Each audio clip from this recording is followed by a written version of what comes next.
কলকাতায় খুন হওয়া সংসদ সদস্য আনোয়ারুল আজিম আনার হত্যায় জড়িত সন্দেহে ঝিনাইদহ জেলা আওয়ামী লীগের সাধারণ সম্পাদক সাইদুল করিম মিন্টুকে আটক করেছে গোয়েন্দা পুলিশ। 11 জুন মঙ্গলবার বিকেলে রাজধানীর ধানমন্ডি থেকে তাকে আটক করা হয়। এর আগে গত রবিবার ঝিনাইদহ আওয়ামী লীগের ত্রাণ ও সমাজ কল্যাণ সম্পাদক কাজী কামাল আহমেদ বাবুকে গ্রেপ্তার করে মহানগর গোয়েন্দা পুলিশ। সংসদ সদস্য আনোয়ারুল আজিম আনারকে কলকাতার সঞ্জীবা গার্ডেনের দোতলার একটি অ্যাপার্টমেন্টে হত্যার পর চেয়ারে নগ্ন হয়ে বসা ও মুখে টেপ দেওয়া অবস্থার একটি ছবি আওয়ামী লীগ নেতা কাজী কামাল ও মিন্টুর মোবাইলে পাঠায় খুনিরা। মোবাইলের ছবি পাঠানোর সূত্র ধরে ডিবি পুলিশ তাদেরকে গ্রেপ্তার করে।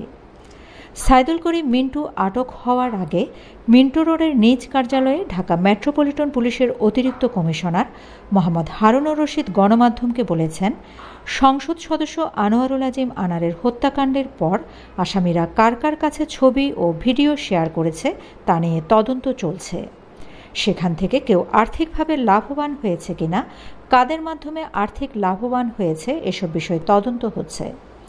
এদিকে স্বরাষ্ট্রমন্ত্রী আসাদুজ্জামান খান কামাল বলেন, আনোয়ারুল আজিম আনার চোরাচালানের সঙ্গে যুক্ত ছিলেন তা আমরা কখনোই বলিনি।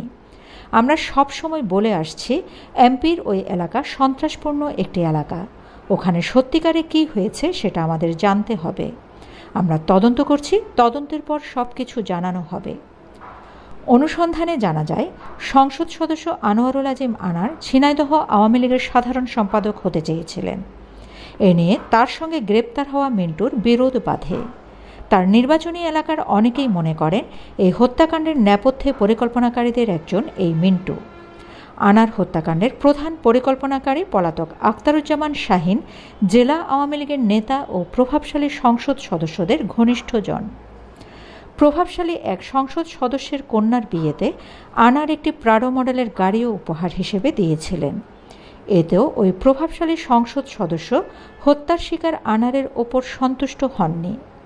2014 সাল থেকে আনার সংসদ সদস্য নির্বাচিত হওয়ার পর দক্ষিণ পশ্চিম অঞ্চলের স্বর্ণ চোরাচালান, মাদক পাচার ও হুন্ডি ব্যবসা এককভাবে নিয়ন্ত্রণ করে আসছেন।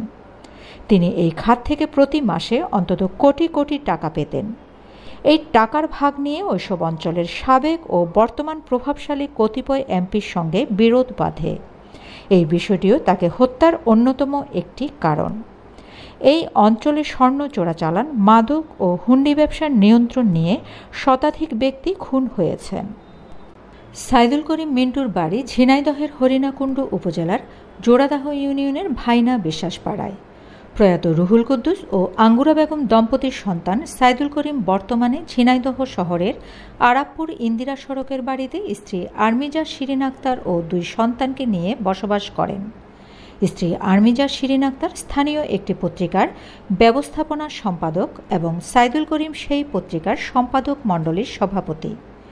ছাত্রলীগের রাজনীতি দিয়ে রাজনীতিতে হাতেখড়ি সাইদুল করিমের। ঝিনাইদহে দীর্ঘদিন দাপটের সঙ্গে ছাত্রলীগের রাজনীতি করেছেন। 1978 সালে ঝিনাইদহ সরকারি বালক উচ্চ বিদ্যালয়ে ছাত্রলীগের সাধারণ সম্পাদক হিসেবে রাজনীতিতে প্রবেশ করেন। এরপর 1983 সালে জেলা ছাত্রলীগের ভারপ্রাপ্ত সাধারণ সম্পাদকের দায়িত্ব পালন করেন। 1984 সালে ভারমুক্ত হয়ে পূর্ণ সাধারণ সম্পাদক হন। 1989 সালে জেলা ছাত্রলীগের সভাপতি হিসেবে ছাত্র সংগ্রাম পরিষদের আহ্বায়ক নির্বাচিত হন। 1997 সালে ছাত্রলীগের সক্রিয় সাবেক কর্মীদের নিয়ে জেলা স্বেচ্ছাসেবক লীগের নতুন আহ্বায়ক কমিটি গঠন করেন তিনি। 1999-2000 সালে জেলার সব সহযোগী সংগঠনকে সঙ্গে নিয়ে শ্রমিক লীগ গঠনে উদ্যোগী হন। এরপর 2015 সালের 25শে মার্চ জেলা আওয়ামী লীগের সম্মেলনে সাধারণ সম্পাদক নির্বাচিত হন। 2011 সালের 13ই মার্চ ঝিনাইদহ পৌরসভার নির্বাচনে সাইদুল করিম মেয়র নির্বাচিত হন। আইনগত জটিলতার কারণে এরপর নির্বাচন না হওয়ায় 2022 সাল পর্যন্ত টানা 11 বছর তিনি এই পদে ছিলেন। প্রসঙ্গত, সংসদ সদস্য আনার হত্যার সঙ্গে সরাসরি জড়িত শিমুল ভূঁইয়া ও কথিত হানি ট্যাপার শিলাস্তি রহমানের জবানবন্দির সূত্র ধরে একের পর এক ঝিনাইদহ আওয়ামী লীগের নেতা আটক হচ্ছেন। আরও অনেকে নজরদারিতে আছেন। Shamima Chowdhury Shammi, BNA news 24।